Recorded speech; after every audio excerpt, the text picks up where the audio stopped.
सबों को जय मसीह की। भाई भक्त सिंह की सेवकाई द्वारा लिखित ईश्वरीय भेदों का प्रकाश, मार्च 5। आज का वचन।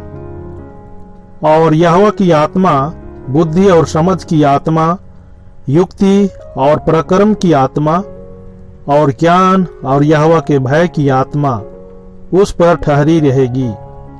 यशायाह अध्याय 11 पद 2। प्रभु यीशु मसीह का हरेक शब्द पराक्रम और अधिकार सहित था।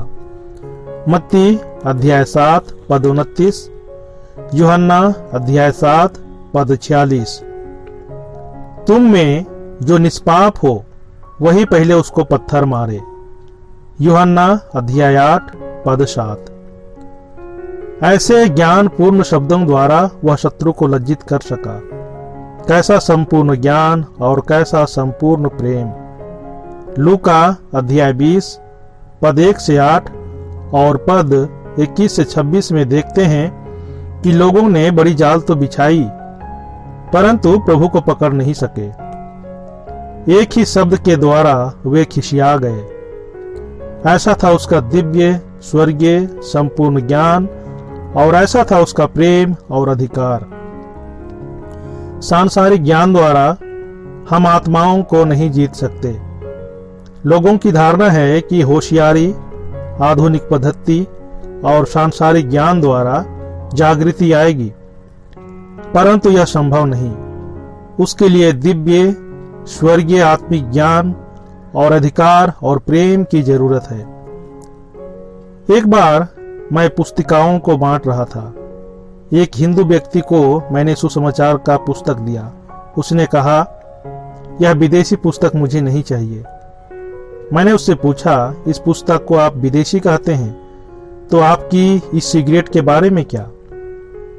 वह व्यक्ति विदेशी बनावट की सिगरेट फूंक रहा था। मैंने कहा, विदेशी बनावट सिगरेट के पीछे आप अपना पैसा खर्च कर रहे हैं और इस अद्भुत किताब को पढ़ने से आप इनकार करते हैं। उसने सिगरेट फेंक दिया। मैंने कहा, अभी तो किताब आपके हाथ में आई नहीं और आप सिगरेट फेंक भी दी।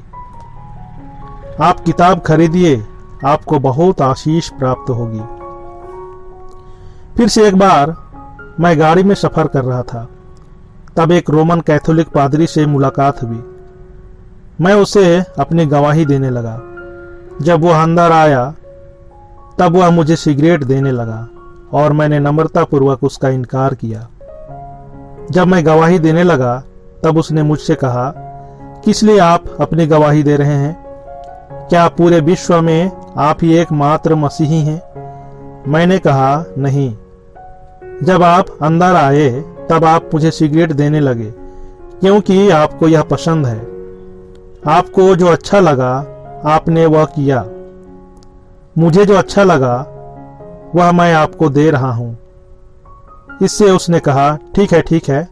उसके बाद उसे गुस्सा आने लगा।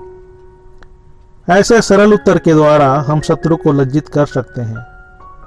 इस कारण हमें दिव्य ज्ञान दिया गया है जिसे थोड़े शब्दों के द्वारा हम शत्रु को लज्जित कर सकें। कोई वाद विवाद, तर्क वितर्क या बुद्धि की जरूरत नहीं। केवल परमेश्वर का संदेश ही यह कार्य करेगा। बाहर जाते समय प्रार्थना करें, प्रभु मुझे आपका संदेश दीजिए। प्रभु यीशु के पास जिन्होंने प्रश्न लेकर आए उनको इसी रीति से उसने एक के बाद एक को लज्जित किया। वह थोड़े से ही शब्द कहते और शत्रु लज्जित हो जाते थे। प्रभु आपके साथ रहे और आपको आशीष दे।